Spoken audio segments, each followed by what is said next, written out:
Bossy Afia is making a name for himself as Iowa's first black comic book publisher. Ever since he started comic book writing, he's wanted his stories to include characters that look like him.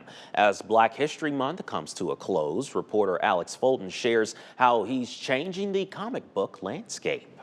This is Azriel. She is the warrior princess from Earth. Flipping through Bossy Afia's comic books, the pages are filled with black characters. That is the bread and butter of what I do, bringing authentic representation to science fiction and fantasy. Afia is the owner of Sin Cell Studios, Iowa's first black-owned comic book publishing company. It means sequential art, but it's actually from an ancient form of storytelling. They would draw on folded pieces of paper. 3 years ago, Afia started his business as a way to tell the untold black stories. Usually when we get black stories, it's about segregation or slavery, and I want to see more black kings. I want to see more uplifting of black cultures and black characters. To date, he has published 4 comic books, all set in outer space, featuring only black characters. The AIs in there are modeled after black historical figures like Mansa Musa, Pharaoh Taharka, Jomo Kenyatta, just a bunch of different people from Pan-African history.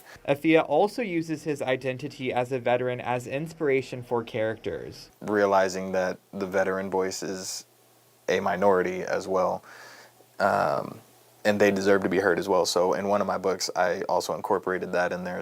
At the end of the day, Afia just wants black kids to see themselves in comic books. We can be the main character. Our culture can be celebrated. We can have cool animations and be in sci-fi and fantasy and all these things. 2025 promises to be a big year for Afia, with more comic books and more Comic-Con appearances on the horizon.